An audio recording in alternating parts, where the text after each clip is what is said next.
जय हिंद दोस्तों, आज के वीडियो में आपका स्वागत है। आज का टॉपिक है राज्य क्या है। क्या बिहार एक राज्य है? राज्य की परिभाषा जानने का प्रयास करेंगे, विस्तार से बढ़िया से जानने का प्रयास करेंगे कि यह भारत एक राज्य है, बिहार एक राज्य है या भारत एक राज्य है। इस पर हम चर्चा करते हैं और जानने का प्रयास करते हैं क्या सही में एक बिहार एक राज्य है, इनके पास कितना पावर है और केंद्र सरकार के पास कितना पावर है। तो चलिए हम जानने का प्रयास करते हैं।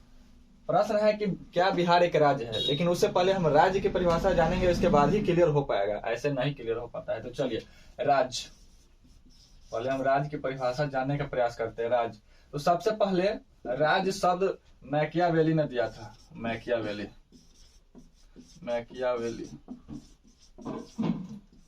राज्य शब्द निकला है स्टैटो, स्टैटो से निकला है। स्टैटो से स्टेट शब्द बना है, स्टेट को हिंदी में राज्य कहते हैं। ठीक है। एक हुआ था मोंटीवीडियो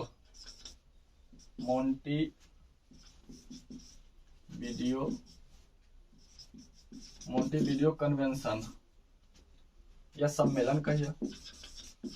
मोंटीवीडियो सम्मेलन 1993 में सब राज्य के 4 तत्व होने चाहिए, उस आधार पर आप राज्य मान सकते हैं। तो राज्य के 4 तत्व होना चाहिए।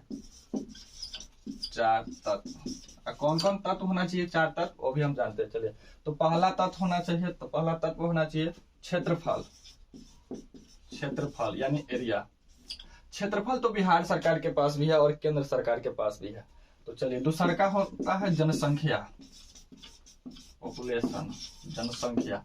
तो जनसंख्या तो बिहार सरकार के पास भी है। तो क्या बिहार एक राज्य है? इस पर हम डिस्कस करेंगे बाद में आगे।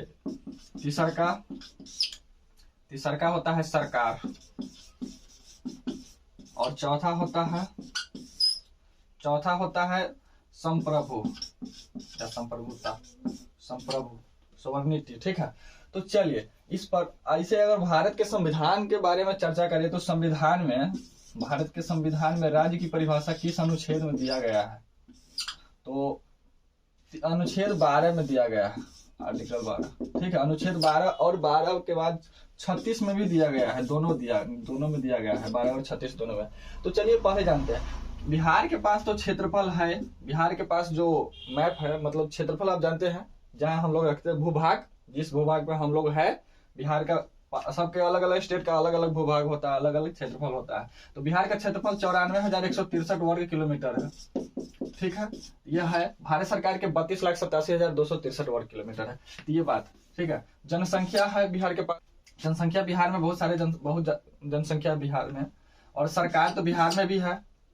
और सरकार देखिए, तो बिहार में क्षेत्रफल है, बिहार में जनसंख्या है, बिहार में सरकार है, लेकिन बिहार में क्या संप्रभु है? बिहार में संप्रभु नहीं है। संप्रभु के मतलब क्या होता है? स्वयं का प्रभु। संप्रभु का मतलब होता है स्वयं का प्रभु, जो आंतरिक या बाह्य निर्णय लेने के लिए एकदम स्वतंत्र हो, किसी के दबाव में न हो, अपने से निर्णय स्वतंत्र रूप से ले सके। आंतरिक या बाह्य, आंतरिक के मतलब देश के अंदर, और बाह्य के मतलब देश से बाहर का भी निर्णय ले सके। यह अगर है तो उसे हम संप्रभु कहते हैं। जो आंतरिक और क्षेत्रफल है, जनसंख्या है, सरकार है, लेकिन संप्रभु नहीं है। संप्रभु केंद्र सरकार के पास यानी संसद के पास होता है। संप्रभु सोवर्निटी संसद के पास होता है। इसलिए हम कह सकते हैं, इस नियम के आधार पर, जो ये मोंटीवीडियो सम्मेलन 1993 के अनुसार जो 4 तत्व दिया गया, उस आधार पर कह सकते हैं कि बिहार एक राज्य नहीं है, बल्कि राज्य की एक इकाई है। इस आधार पर हम कह सकते हैं भारत एक राज्य है, भारत एक राज्य है, जबकि बिहार भारत का एक अंग है, राज्य का अंग है। ये भारत जो राज्य है, उस राज्य का बिहार एक अंग है। हर एक स्टेट अंग है, जो 28 राज्य है, हर स्टेट भारत का एक अंग है, राज्य का एक अंग है। इस आधार पर कह सकते हैं। बचपन से आप जो पढ़ते आ रहे हैं कि बिहार एक राज्य है, बचपन वाला बात है, लेकिन इस नियम के अनुसार बिहार एक राज्य नहीं है, बल्कि राज्य का इकाई है, जो भारत का इकाई है। ठीक है। इतना बात आपको समझ में आ गया। अनुच्छेद 12 में दिया गया, अनुच्छेद 36 में इसकी भी चर्चा है भारतीय संविधान में। ये बोले तो भाग 3 में, और ये भाग 4 में। ठीक है। ये बात आपको समझ में आया होगा।